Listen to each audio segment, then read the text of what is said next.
Bonjour tout le monde. On a un temps assez pourri ici, donc j'espère que la lumière est correcte, que vous me voyez à peu près. Je suis désolée si jamais vous ne me voyez pas très bien. En même temps, le plus important, c'est ce que je dis, c'est pas vraiment moi, mais on s'en fiche un petit peu. C'est vraiment, voilà, ce que je veux de communiquer avec vous, ce que je vais échanger avec vous qui est important à mon sens. Euh, donc aujourd'hui, j'aimerais vous parler un petit peu des fêtes qui approchent. Voilà, je pense que tous les parents, j'en ai un petit peu stressé avec cette période qui arrive. Euh, Moi, au début, j'étais pas du tout chaude pour fêter Noël.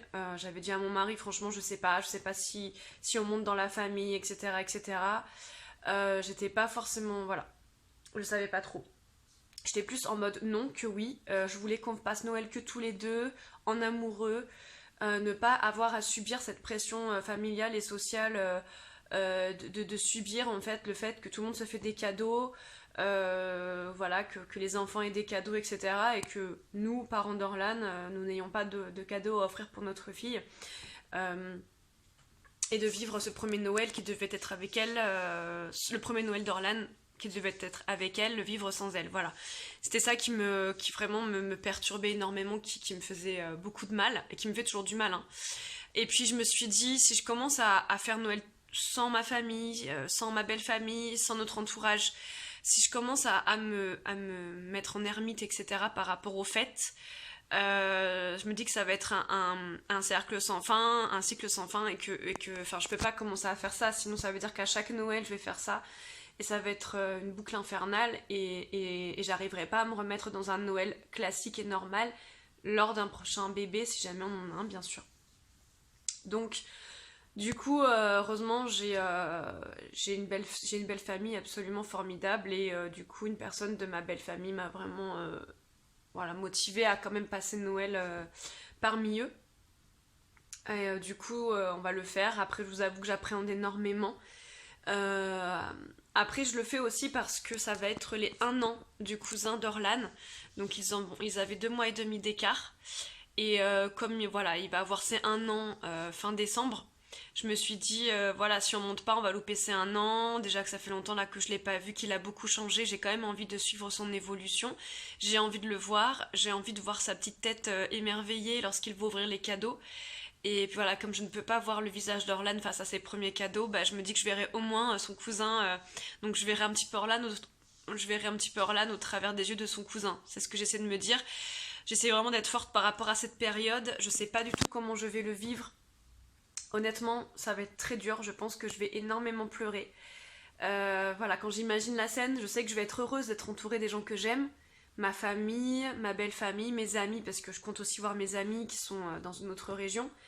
Voilà, parce que j'ai des amis dans cette région, mais aussi dans une autre région. Et du coup, je me dis voilà, j'ai quand même besoin d'être entourée des gens que j'aime. Si je reste ici chez moi, ça va être sympa aussi, mais ça va être reclus, ça va être voilà comme si on se voilà, ça va être j'ai pas non plus envie de me séparer des gens que j'aime, voilà, donc voilà, je vais faire l'effort quand même de passer Noël avec eux.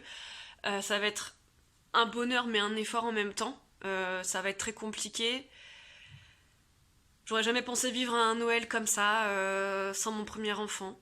C'est très bizarre. C'est vraiment. Je pensais pas que c'était possible, mais bon, voilà. Ça l'est malheureusement. Donc voilà, donc je vais vraiment essayer de prendre le bon, de kiffer ces moments de bonheur avec mon entourage. J'espère vraiment que je vais réussir à fêter Noël normalement, que je vais pas être noyée sous les larmes, que mes larmes vont passer rapidement, parce que je veux pas non plus voilà, faire Calimero et tout ça. Donc voilà. C'était juste une petite vidéo pour vous parler de tout ça, et j'espère que vous, Noël, ça va bien se passer. Ça fait 9 mois que j'ai perdu ma fille. 9 mois, forcément, c'est lourd de sens, puisque 9 mois, c'est aussi le temps qu'on met. C'est le temps de gestation, hein, c'est le temps de la grossesse humaine. Donc 9 mois, voilà, j'avoue qu'hier c'était une journée où je me sentais un peu étrange. Une journée où j'avais vraiment besoin de penser à elle et tout ça.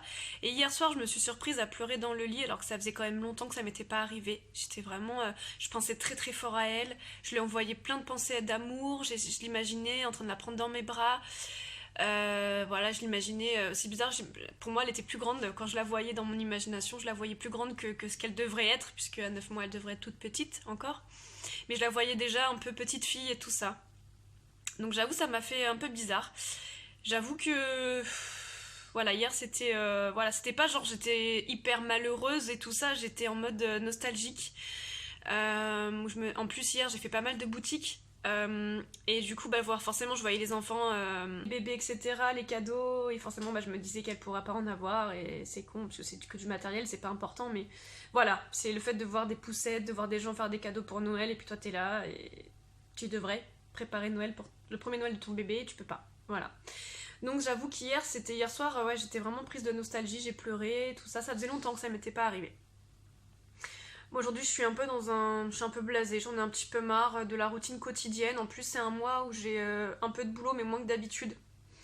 Et donc du coup ce qui est bien c'est que ça me permet de remettre à jour mon site internet, ça me permet de mettre en place des choses que j'ai pas le temps de faire d'habitude, donc c'est bien. Mais du coup c'est une routine qui me plaît pas trop. Moi j'aime bien me lever tôt, faire des choses toute la journée, etc. etc. Et là bah je me lève tôt mais pour pas forcément faire ce que je devrais faire, plus pour préparer des choses par rapport à mon entreprise, etc. Donc c'est vrai que c'est un petit peu, voilà, après là à partir de samedi je vais enchaîner, donc là ça va être bien, j'aurai la tête bien remplie, je vais faire beaucoup de choses, donc ça c'est vraiment cool. Mais c'est vrai que là c'est une petite routine qui me pèse un peu. En plus j'ai été malade donc j'ai dû arrêter le sport, et forcément dès que j'arrête un peu le sport je vois mon corps qui regonfle et je déteste ça. Donc voilà, voilà, c'est vrai que là je suis un peu en mode blasé, j'aimerais que ma fille soit avec moi, j'en ai un peu marre. Je suis en mode blasouille quoi. Voilà. Mode blasouille. C'est nul comme expression. Mais voilà, donc voilà, c'était juste pour vous parler de ça. Voilà, je pense que mes vidéos seront beaucoup plus petites désormais, mais je trouve ça important de parler par moment, par étape, par humeur, parce que je sais que les autres parents seront sûrement un peu comme moi par rapport à ça. C'est vrai qu'on passe par tellement d'étapes différentes que voilà, si ça peut aider. Et puis moi, comme je vous disais, c'est aussi un petit peu ma thérapie, donc voilà. Bon, et ben, je vous embrasse et puis je vous dis à bientôt pour une prochaine vidéo. Bonne journée ou bonne nuit. Ciao.